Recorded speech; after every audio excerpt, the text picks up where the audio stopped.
Hai guys, kembali lagi bersama kami di Gainers vs Losers PT CGS CIMB Sekuritas Indonesia. Kali ini kita akan membahas saham yang masuk ke dalam top gainers maupun top losers periode 21 November sampai dengan 28 November tahun 2022. Yuk kita langsung aja untuk membahas posisi dari top gainers.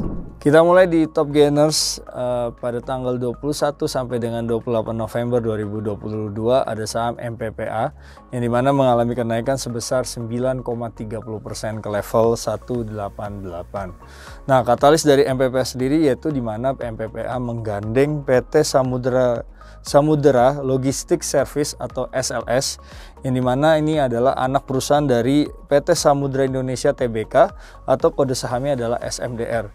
Tentunya kerjasama ini bertujuan untuk rantai pasokan yang efisien dan andal ke area di luar Pulau Jawa yang memungkinkan mencapai tingkatan layanan yang lebih tinggi. Itu yang kita lihat dari katalis dari MPPA. Nah, di sebelah kiri saya terlihat pergerakan MPPA yang ternyata secara jangka menengah ini terjadi penurunan, namun di short term, di jangka pendek terlihat terjadi penguatan ya, dan itu juga didorong dengan volume yang cukup luar biasa dari saham MPPA.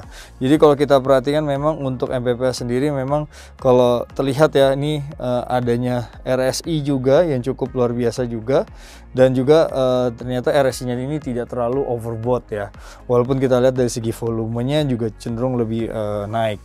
Nah, kalau kita perhatikan dari segi MPPA sendiri, di mana pergerakan ini akan menguji beberapa resisten seperti resisten di level 200 maupun juga 250 sebagai resisten psikologinya. Namun ternyata kalau misalnya pergerakan dari MPPA ini secara resisten di level 200 ini kuat ya, di mana akan terjadi swing.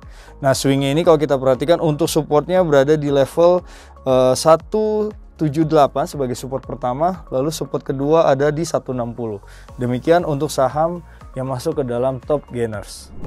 Di posisi top losers periode 21 November sampai dengan 28 November tahun 2022 ada saham Gotoh yang mengalami pelemahan ini sebesar 17,62% ke level 173. Katalis Gotoh kalau kita lihat memang mencatatkan peningkatan adjusted EBITDA pada kuartal 3 tahun 2022 ini sebesar 10% secara Q-on-Q, dan ini juga didorong oleh segmen on demand service.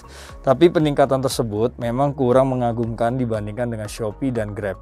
Kami masih mengcover saham Gotoh dengan mempertahankan rating yaitu hold dengan target itu sebesar di level 204 per lembar saham.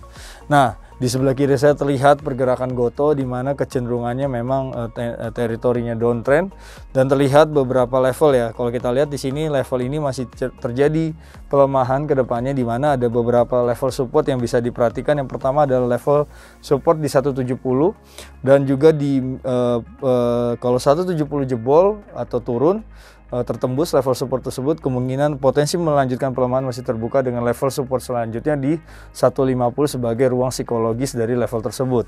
Dan bila mana kedua support tersebut kuat, potensi untuk terjadi rebound secara short term ini terbuka dengan level resisten pertama di 120 dan juga level resisten kedua di 200. Demikian saham untuk top losers.